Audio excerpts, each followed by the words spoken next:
நீலகிரி அருகே புல்லட் காட்டு யானை குடியிருப்புகளை சேதப்படுத்துவதை தடுக்க வனத்துறையினர் மிளகாய் தூள் மற்றும் வேப்ப எண்ணெயில் ஊற வைத்த துணிகளை வீடுகளில் தோரணங்களாக கட்டியுள்ளனர்.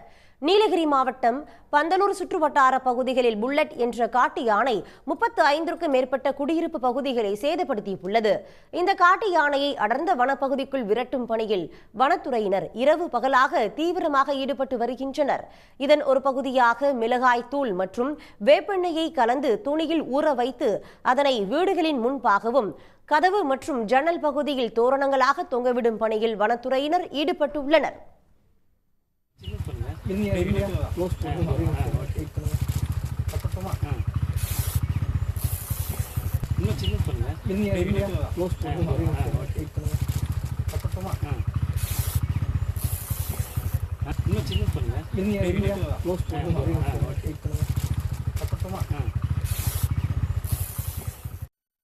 இந்த துணியில் இருந்து கிளம்பக்கூடிய வாசனையில் காட்டு யானை வீடுகளை சேதப்படுத்துவதை தவிர்க்க முடியும் என வனத்துறையினர் தெரிவித்துள்ளனர்.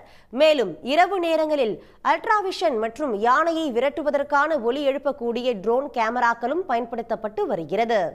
உடனுக்குடன் செய்திகளை தெரிந்து கொள்ள சன் நியூஸ் பெல் ஐகானை கிளிக் பண்ணுங்க.